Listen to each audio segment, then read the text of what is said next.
Hello and thank you for letting me inviting you to my journey on how I got to item level 1340 in Lost Ark in about 2 weeks or I guess like 15 days. This is not necessarily a guide, although I will be covering things like that. Like I said, this is basically my journey, how things went, what I did, what obstacles I encountered, and basically how everything of that nature has worked. So here we are in Punica, which is the tier 3 map, and as I said earlier, my item level is 1340. I probably could push 1 or 2 more upgrades, but to be honest, I reached my goal yesterday. We managed to finish every abyssal dungeon there is. The only 2 or 3 things I didn't manage to finish yet are Night Fox, Yoho, or Dark Assyria, and Volganos, but to be fair, those are not really goals that I personally wanted to get to. And I also think it doesn't really matter because the price I would have to pay in order to get to those next item levels would be enormously high. And obviously it didn't do hard mode of Array as well. But like I said again, this was not my goal. I was really close to 1340 2 days ago, so I was like, yeah, let's do that. Let's push through it. And RNG was fairly lucky. I only had one piece that clicked to 100% Artisan's Blessing. The rest of the pieces were relatively okay. As you can see, my stats are still more or less all over the place. My engravings are horrid, so this is really suboptimal, but it was enough to basically clear every content that I wanted to finish. So I guess the interesting part for a lot of you people out there will be how did I do that, what did I do, and what I didn't do, and like how did I went about this. I guess the most important part is I played mainly 3 characters. As you can see, my main is 1340. My Artillerist and Paladin are both in tier 2, which allowed me to funnel quite a bit of gold to my main, or basically to my account rather. And I have as right now, probably a trash alt that's just going to be there to do certain unas in order to get the reputation out of the way.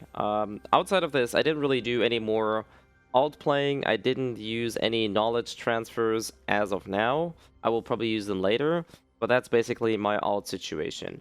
As far as playtime goes, obviously my main has the most playtime, so I did use pretty much everything that you can do, from daily exchanges, weekly exchanges. I did join a guild, which gave me a little bit of material boost, not the end of the world if you don't have one, but I think it was part of the reason why I got so far. So this is basically the plan that I had, or that I have with my alt characters and mains and everything, but obviously some people are similar, or some even are at higher item levels, not having played any alts whatsoever.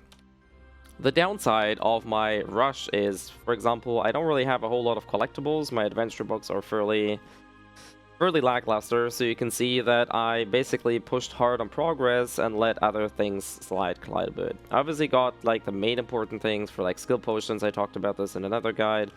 I went hard on some Giant's Hearts to get those 2 skill potions here. But that's about it. So my overall legacy or roster progression, I would say, is fairly good. 48 extra skill points is a single skill that you can get from level 1 to level 10 on any extra character and my main, so I think this is pretty useful as of now. Obviously, starting from probably next week, I will try to focus more on getting collectibles, adventure books. My life skills are not too crazily developed yet either, or trade skills.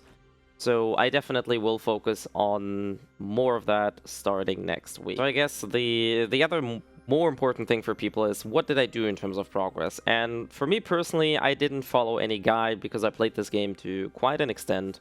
However, there are multiple websites out there that have very valuable guides that teach you. There's also other videos by other content creators that basically explain you in more or less detailed ways on how to go about that progression and like how they did it, what routes you can take. The key feature, obviously, is use islands, especially tier 1 and tier 2 islands. They are incredibly helpful. I'll make a separate video talking about tier 1 and tier 2 islands. Like I said, I didn't really have any preferred route. I just took all the islands that I knew about. I had them in one of my Excel sheets and just went on there. For example, things like Panda Island, Toto Silver, then you have Starlight Isle. All these islands are really powerful, but you also kind of need to know how they work, and I don't really think that the order really matters as long as you get to finish them, because they will greatly help you. Obviously, getting to higher item levels quicker will allow you to farm higher level Chaos Dungeons. In case this is a question a lot of people are asking, like, is there any benefit of running higher level Chaos Dungeons? even if they don't have any extra rewards. So for example, right now I could run 1325 item level or 1340 respectively. The same kind of applies to like Yorn, Rohendel, and all the other things, that at some point in time the rewards actually don't change, as in you don't get like any higher rarity, but the amount of rewards does change. So always run the highest Chaos Dungeon and Guardian that you can. Obviously, if you're failing hard at Guardian raids, dial it down 1 or 2 notches. As far as Chaos Dungeon goes, always run the one that your gear allows you to enter. And that's basically one of the key features here. Try to keep running the Chaos Dungeon for as long as you can, because the later you do that, obviously before the daily reset, so this has to be done in accordance to a daily reset, the further down the line you do this, the more rewards you can reap from Chaos Dungeons and Guardian raids. This naturally will help you to amass more of those things. Outside of that, obviously Alt-J opens the daily or Unas task window. These are very important for majority of people. Leap stones are what you want to look at. Obviously, mine are tier 3, yours are probably going to be tier 1 and tier 2. Ideally, you run those that give you the most. For what I did, most of the time, I did the quick ones at the start, like Golden Wave, but once I had the time, I did Culturds, Blackfang, not Blackfangs then, Hypnos Eyes, and Alakir. Those are the highest yielding dailies they can do. Alakir is a timed island, Hypnos Island is in tier 2 region, and Culturds is a, I guess, fairly simple island. You just need a couple pirate coins to do that. So I did those to get the most out of this. Obviously, weeklies, the same thing here. I did the 2 PvP weeklies, and I also got lucky and got a boss rush ticket. So that naturally helps, because boss rush yields a lot of leap stones if you manage to get one. Not only because you get the leap stones from the ticket run itself, but also from the weekly. So these are definitely things that you should consider. Obviously, if you're short on other materials, you can swap around those leap stones into, for example, Harmony, or in my case, they're called Honor Shards. But generally, most people will probably struggle on leap stones, as they are the most important thing, or most expensive thing. The classic tower trick that a lot of people talked about, which is do your tower on an alt first and do it on your main. I did this for tier 1, right? You can see that very easily here, that in tier 1 I actually did use that trick. For tier 2, I did not do that, because I basically had so many materials from islands and everything that by the time that my main got into tier 3, all my other alts weren't even in tier 3 yet. So I didn't do the trick for my main and alt in tier 2. I did, however, use the first 9 floors to get extra stuff, or I guess first 8 floors to get extra stuff in tier 1. That definitely has helped me. Outside of this, I did also run a couple infinite Chaos Dungeons, or probably not a couple. I think I spent like an extra 3 hours or so grinding infinite Chaos Dungeons. How that works, once your daily entrance, your Aura of Resonance, is depleted, you will no longer get all of those rewards, but the shards and the fragments. Those exist in each tier respectively, so for tier 1 it's Perception Shards and Disorder Crystals, Guardian Shards and Contempt Crystals in tier 2, and Shards of Purification and Fragment of Longing in tier 3. Now these are definitely a very valid and potent source to get extra materials in each of those tiers. You can do this every week, so I highly recommend, if you're close to a threshold or you have the time, then consider grinding a few extra Chaos Dungeons in order to get those materials. Outside of that, we have the aforementioned guild exchange that I talked about earlier, which definitely did help me. Not a crazy amount, but a little bit. You can see that there's 1 shard back, a little bit of here, a little bit of there. The key here is that those fragments are actually tradable. The pouches aren't, but those destruction and those guardian stones are actually tradable. Also, you have entry ticket boxes here, which if you're lucky enough, you can get an extra entrance ticket for a cube or boss rush. And you also have enchantment boosters here. So having a guild is actually a nice boost, especially if you're looking for fast progress. But for me personally, I already planned to join a guild anyway, so this kind of fell into place. Outside of this, what I did obviously do is use the pirate coin exchange, and this is another weekly exchange that you should be using on every character that you see fit, for as long as you have those pirate coins. Right now, this is still very potent, so I would definitely recommend doing that. You do that by going into any harbor from any continent. You have a merchant ship around there. You visit that merchant ship, The first tab allows you to exchange, I guess, voyage or marine coins into pirate coins. And then you have those exchanges here. As you can see, I did use some of those exchanges. Obviously, I didn't use tier 1 exchanges because I don't really need those anymore, but should you so desire or so need them, then definitely do that. Same thing here, the Destruction and Guardian Stones are actually unbound, so you can transfer them to one character or even sell them should you need gold for whatever reason. The shards are, however, not. And that is pretty much almost everything that I did on a daily and weekly basis. Other things that I did that I think are important is attend every event that the Procyon's Compass has for you. Procyon's Compass below the minimap. These are things ranging from Field Bosses, Ghost Ship, Chaos Gates, and Adventure Islands.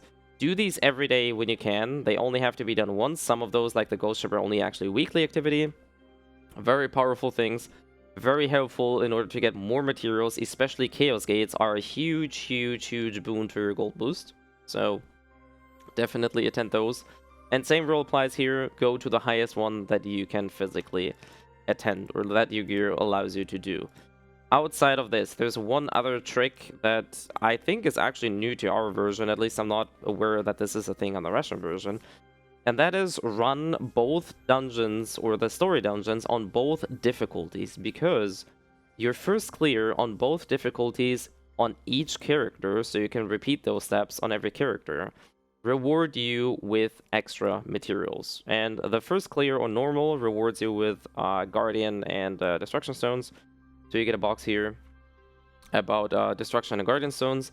And the second clear in hard mode awards you with shards and leapstone. The same applies for Yorn and Rohendel and Vern, not Vern, but Yorn, Phaeton for tier 2, and for tier 1 it's Rohendel. So these are definitely things that I highly recommend doing, because this might just be enough to push you alongside of that way. Last but not least, Marie's shop. Yes, I did use it, but like I said, a lot of people seem to have some stigma about the Marie's shop. I'll probably make a separate video about this. Always check, and I talked about this in other videos, check around what are the crystals worth right now, what are these items worth on the marketplace, should you buy them in Marie's secret shop, or should you go about and buy those in the actual auction house. For example, Honor Leapstones right now, this is actually bugged. These are 5 Honor Leapstones, right? 5 Honor Leapstones that I can buy for 10 crystals. 10 crystals are around 40 gold, right? So for 40 gold, I'm buying 5 Leapstones in tier 3. And those 5 Leapstones in tier 3 are currently worth around 150 gold. So I spent 40 gold and I get a value of 750 gold. So again, like I said, I highly recommend everybody use Marie's secret shop and try to get around that. And that is pretty much basically my entire journey of what I did, how I did it. I used every resource that I could. I was lucky that I got days off from work, so I could log into the mornings to run your Chaos Dungeons, run your Daily Guardians, run your Una's tasks, run every weekly that you can, run Abyssal Dungeons. This is the weekly I didn't talk about. Abyssal Dungeons are also really good. They give you more gear and allow you to get extra stuff as well. In case you're wondering, Abyssal Dungeons are accessible either through the party browser or this little, I guess, blue or statue with a blue crystal here. Definitely run those as well if you can. Outside of this, these are like the keystones of what I basically did, and I guess how I basically did it. So yeah, that pretty much sums up my journey. Obviously, this was a very condensed way, and like I said, this is sort of like a semi-guide, and maybe some of you found this helpful. Obviously, like I said, people have different progress routes. People had different focuses. There's a lot of people that have way more collectibles than I do. There's some people that have no alts whatsoever and still manage to get a similar item level. Some even reached a higher item level. So the possibilities and the ways you play the game are fairly non-linear. You have a lot of things that you can do, and a lot of things that some people deem worthy. A lot of guides talk about this. I talk about, for example, like the islands are a very common thing right now to start doing because they're very helpful. Outside of this, I do hope this was at least, I guess, somewhat helpful or insightful for some people. To the topic of pay to win, personally, I wouldn't say that I'm non-pay to win because I bought Founders Packs, so they gave me 3 days of head start, and truthfully, those 3 initial days were incredibly powerful because servers weren't laggy, servers were, as long as you weren't in queue, you could play perfectly fine for the first 3 days. So I can't really say I'm a fully free-to-play player at this point. I wouldn't put myself into the pay-to-win shoes. Like, I didn't use the gold exchange, I didn't sell my royal crystals, or I didn't do any of that kind. But yeah, that is, like I said, basically my journey. I had an incredible fun time streaming for, I don't know, I think I streamed like over 60 hours in the past 2 weeks, which is obviously something I'll probably never going to do again unless I take another big vacation like this. I will go back to my normal schedule, focus more on videos like these, and I will try to stream at least 2 times a week, maybe 3 times a week if I can schedule it around. The Monday stream is definitely going to stay fixed for now, and I'll try and find other days where I could reliably stream at least for like 2 or 3 hours. That is my ideal goal for now. But yeah, that's pretty much it. Like I said, this is everything that I wanted to say in this video. This was a bit rambly, and I do apologize if somebody was looking for an in-depth guide. I will continue making in-depth guides, and I will be working on different things, class guides, and you know, explaining features about the game. So yeah, I do want to give a huge thank you to everybody who joined my streams, who were there on YouTube, Twitter, any other social media, and Discord. A lot of people, a lot of new faces, but also a lot of old veterans came back to the game. I think this is great. This was very, very fun, very powerful.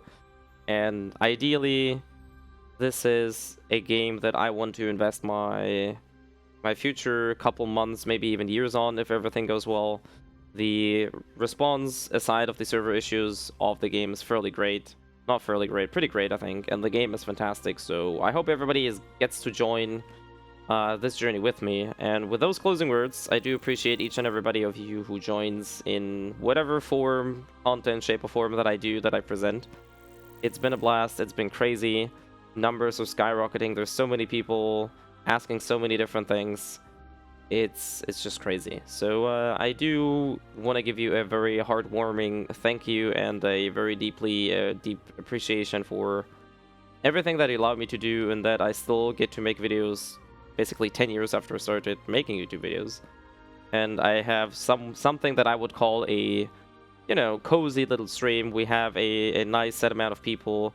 The chat's there. It's not too crazy, but we can talk. We have a conversation. This is always really fun for me. So yeah, thank you everybody with my deepest gratitude. And hopefully I'll see some of you guys and girls, ladies and gentlemen, in next streams, next videos. So do stay safe, do take care, and I'll see you next time.